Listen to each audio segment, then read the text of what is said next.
Salut les gens. Aujourd'hui, nouveau jour en Suisse et ce coup-ci on est à Berne. On est à la capitale fédérale, si je dis pas de bêtises, suisse. Je sais plus si c'est capitale fédérale ou capitale tout court ou un truc du genre en tout cas. Et comme vous le savez, quand on est en Suisse, c'est toujours une galère pour se garer. Et aujourd'hui je me suis garé à un petit village juste à côté dont j'ai complètement oublié le nom, donc je vous l'écris là par ici. Et pour tout vous dire, j'ai 5 km de marche à faire pour rejoindre la capitale, le centre-ville de la capitale. Donc c'est vraiment un plaisir. Il faut savoir aussi que Berne n'est pas la plus grande ville de France. Ben non, pas de France bien sûr. Le Suisse, c'est la 5e plus grande ville. Elle fait que 120 000 habitants. En fait, par rapport à Genève qui en fait 200 000, c'est vraiment petit. Alors certes, comme toutes les grandes villes, il y a beaucoup de petites villes autour, mais juste 120 000 habitants pour une capitale, c'est vraiment très faible, je trouve. Sachant qu'à Paris, on a à peu près 2 millions. Ça fait une marge, hein. Enfin bref, j'ai pas parlé pendant 45 minutes. On a 5 km de marche à faire. On en a pour une bonne heure à peu près. C'est parti pour une longue promenade qu'on va devoir faire après au retour. Ah, j'adore la Suisse. J'adore pouvoir me garer où je veux, quand je veux.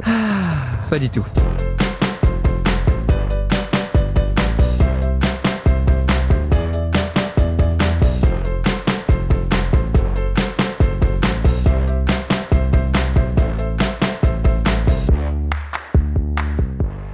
Le cours d'eau que vous venez de voir, c'est l'Ars, c'est le cours d'eau qui passe dans Berne. Et d'ailleurs, si j'ai pas de bêtises, il passe aussi à Genève, avec le Rhône évidemment. Et nous, en attendant, on a passé nos 5 km de marche, ça y est, on est dans Berne. Alors là, on dirait pas parce qu'on est vraiment sur le bord du cours d'eau, qui est vraiment bien aménagé pour le coup. Donc on continue, on traverse vraiment toute la ville, comme ça. Et puis après, on va remonter direction la voiture, mais en allant, et ce coup-ci, dans le centre-ville. Du coup, là, on se dirige vers la fosse aux ours, parce qu'évidemment, Berne étant la ville des ours. La légende dit que le créateur de Berne, le fondateur de Berne, a dit que le nom de la ville sera le nom du premier animal tué. Et lors d'une battue, le premier animal tué, ça a été un ours. Et du coup, ça a donné le nom de Berne, qui en allemand, ou un proche du mot Berne en allemand, signifie ours, tout simplement. Et c'est d'ailleurs pour ça que sur le fameux Toblerone, on trouve un ours, parce que c'est un clin d'œil à Berne, et que dans Toblerone, vous avez les lettres dans l'ordre de Berne.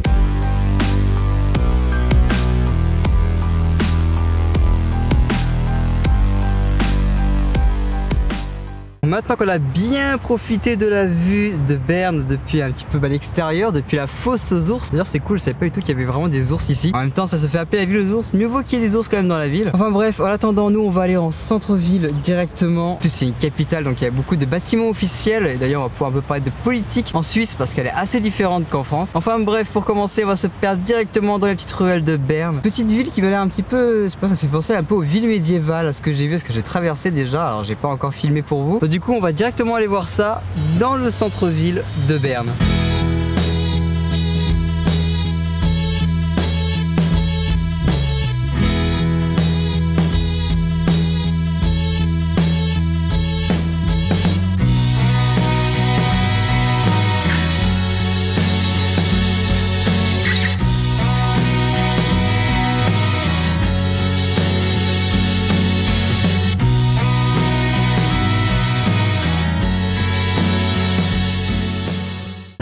Le bâtiment que vous venez de voir juste à côté de la petite église, c'est l'hôtel de ville de Berne. En gros c'est la mairie. Franchement on me l'aurait pas dit que c'était une mairie, j'aurais jamais cru. Pour de vrai, pour une mairie d'une capitale, c'est vraiment très petit. Je sais que Berne n'est pas très grand comme ville. Quand je regarde l'hôtel de ville de Paris ou les trucs comme ça, là je me dis ok ça a de la gueule. Mais là je suis désolé, ce bâtiment là il ressemble tellement à rien. Enfin bref, là je suis à côté d'une autre église, une très grande église dont j'ai totalement perdu le nom. C'est la cathédrale de Berne, je crois que ça s'appelle juste comme ça. Cathédrale de Berne, et elle est plutôt jolie, très détaillée, comme souvent d'ailleurs dans les cathédrales. C'est plutôt grave mignon en fait, donc ça embellit encore plus la ville qui est déjà vraiment très jolie.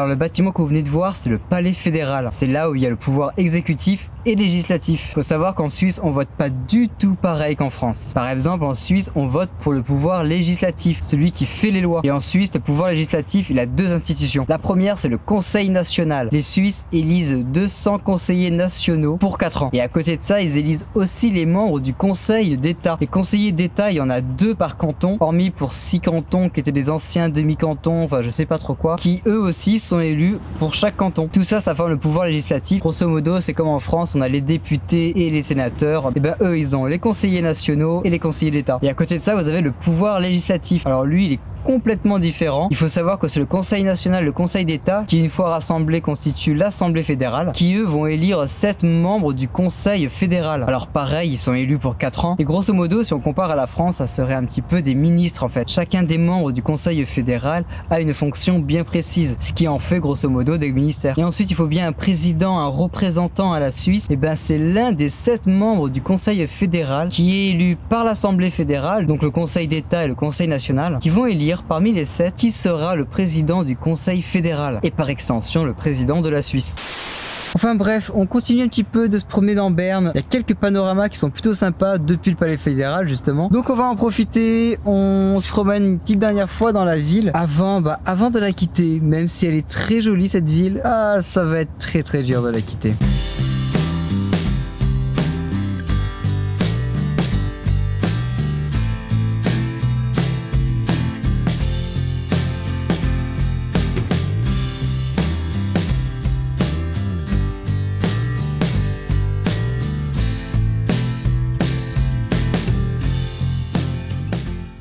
Bon les gens, on est d'accord, Berne pour le moment c'est la plus belle ville suisse que l'on ait fait, vraiment. Pour moi c'est médiéval, c'est pas vraiment le bon terme médiéval, mais ce côté des routes pavées, c'est vraiment que des petites routes et des routes assez larges, quoi. Genre ça fait vraiment penser en fait aux villes médiévales. Elle a vraiment un charme fou cette ville, avec l'art qui passe à côté, on peut facilement voir de beaux panoramas, qu'on soit dans la ville ou juste un tout petit peu à l'extérieur de la ville. Franchement elle a vraiment tout pour elle. C'est ouais, c'est de loin la plus belle ville suisse qu'on ait fait pour le moment quoi. Enfin bref, moi en attendant, je vais là-bas à mon trou perdu parce que demain je retourne sur Berne pour la fête nationale qui est le 1er août. Du coup je vais en profiter d'être à la capitale pour justement profiter un petit peu des festivités suisses. En attendant comme d'habitude n'hésitez pas à laisser un petit like et ou un petit commentaire, à vous abonner si ça vous a plu, à partager si ça vous a encore plus plu. Ça n'est pas très beau comme phrase, on est d'accord. Enfin bref, moi je vous dis à la semaine prochaine ou dans quelques jours je pense pour une nouvelle vidéo, soit en Suisse soit sur la van life. Comme vous l'avez compris en ce moment ça s'entremêle, le voyage en Suisse et les vidéos sur la van life que j'avais fait par avance. Enfin bref, je vous dis